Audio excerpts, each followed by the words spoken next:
Everyone knows Iran's strength is pretty dismal, yet never expected it to be this pathetically weak. The war has just begun. The top executives were all taken out by Israel at once. How will this war be fought in the later stage? Can Iran withstand Israel's long-planned strike? In the early morning of June 13, Israel launched an airstrike against Iran without a declaration of war, taking advantage of the night. Including the commander-in-chief of the Revolutionary Guard and several senior commanders, at least 6 nuclear scientists were killed in the bombing. Multiple military bases and nuclear facilities were destroyed, causing considerable heavy losses. If all this information is true, then Iran's performance is too disappointing. Israel has said more than once that it will strike Iran. In recent days, Trump has also warned that Israel would strike Iran's nuclear facilities. However, Iran has shown no regard for the warnings and taken no precautions at all. Senior commanders and scientists were not relocated at all, allowing the opponent to eliminate them in one strike. Iran's actions are truly perplexing, which inevitably leads to doubts. How much strength do the Persians still have, and how many advantages do they still hold compared to Israel? According to currently public information, Israel should have dispatched F-35 fighter jets, which easily breached Iran's air defense network. Israel currently has 42 F-35s, which can carry various types of precision-guided munitions, including 2,166 GBU-39 small-diameter penetrator bombs, 2,800-82 Malawian Quachas bombs, 3 for 75 Blue 109 penetration bombs. These bombs are all equipped with joint direct attack munition kits, mainly targeting hardened targets. Additionally, Israel has a large number of domestically produced precision-guided munitions, such as Delilah cruise missile. The air-launched version has a range of 250 kilometers and loitering capability, Rampage supersonic missile, an anti-radiation model specialized in targeting air defense radars. The exact quantity of these weapons remains unclear. If the F-35 cannot carry them, the Israeli Air Force also deploys 25 latest F-15EXs. Each can carry 6 air-to-ground missiles, 65 F-15A-D models, over 300 F-16C divided by D models. Overall, the Israeli Air Force's comprehensive strength is second to none in the Middle East. So, what does Iran rely on to intercept these advanced fighter jets? Iran's air defense system is composed of the Air Defense Force and the air defense units of the Islamic Revolutionary Guard Corps, IRGC, equipped with 32 sets of Russian-made S-300 long-range air defense systems, range 200 kilometers, altitude 27 km, 6 sets of domestically produced Faith 373 long-range air defense systems, range 300 kilometers, altitude 32 km. These systems feature independent launch vehicles with built-in phased array radars, capable of detecting targets up to 450 kilometers away. Iran claims they have anti-stealth and anti-missile capabilities. However, judging from recent combat performance, these air defense systems have shown no ability to intercept Israeli aircraft. As for other short-range air defense weapons, their large quantity is useless. They are nothing but decorations.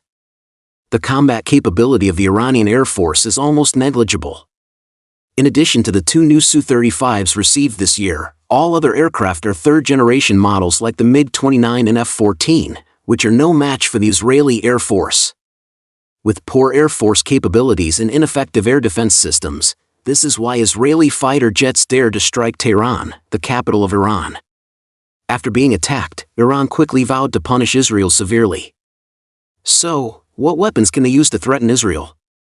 In fact, the only truly remarkable assets Iran has are missiles and drones, among which the Fata hypersonic missile has drawn significant media attention.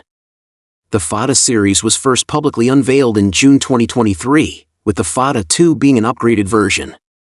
It has a range of approximately 1,400 kilometers, a speed of 15 Mach, and features terminal maneuvering capabilities. Its technology may have originated from Russia or North Korea, and the quantity in service is limited. The Fata made its combat debut in last year's large-scale cross-border missile attack on Israel. According to Iranian sources, this missile cannot be intercepted and has successfully destroyed multiple Israeli air defense systems. The Houthi rebels in Yemen have also used this missile to strike Israeli airports with a relatively high hit rate. Iran's inventory of Fata missiles may be within 20, but it cannot be ruled out that a batch will be urgently produced this year. In addition, Iran also has a large number of ballistic missiles, including Meteor 3, with a range of about 1,800 kilometers. It can cover the entire territory of Israel, carrying a warhead weighing about 800 kilograms. Qadr 2, a two-stage solid-fuel missile with a range of over 2,000 kilometers and a 1-ton warhead, featuring mobile launch capabilities. Khorramshahr 4, with a range of 2,000 kilometers, it cancels the fin design to enhance concealment.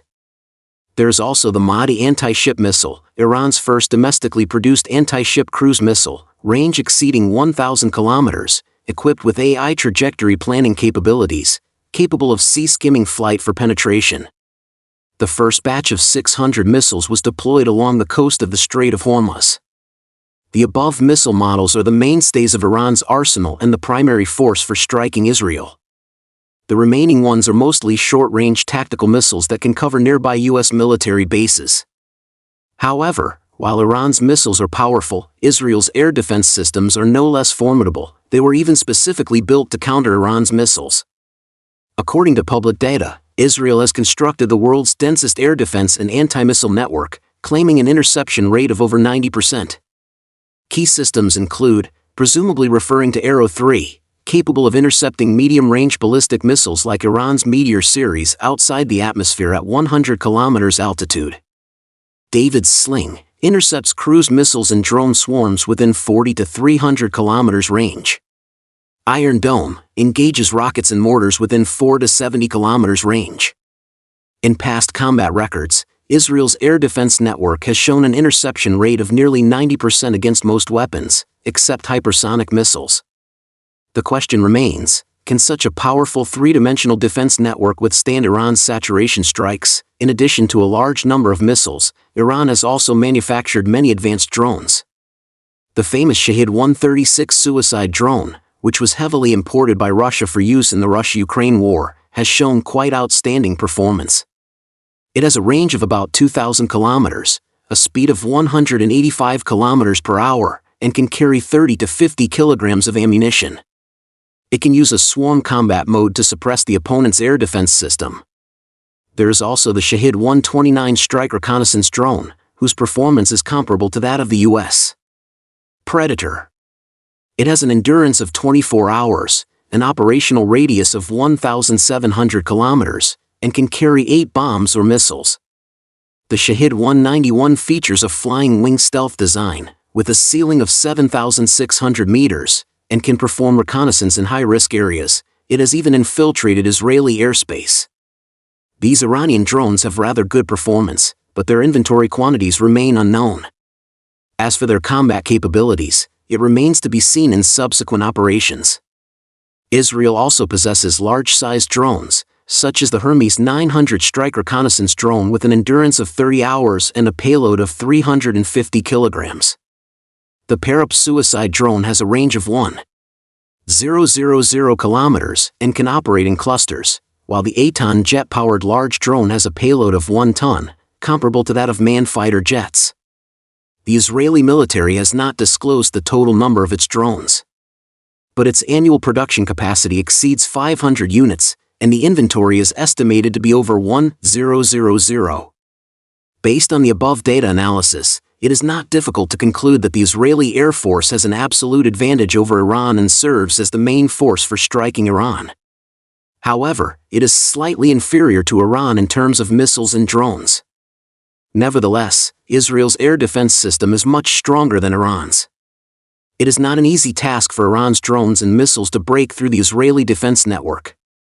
Of course, if Iran has enough hypersonic missiles and drones to carry out saturation attacks covering the entire territory of Israel, striving to destroy the air defense network in one wave, and then use ballistic missiles to precisely strike airports, then Iran may be able to gain an advantageous position at the negotiating table.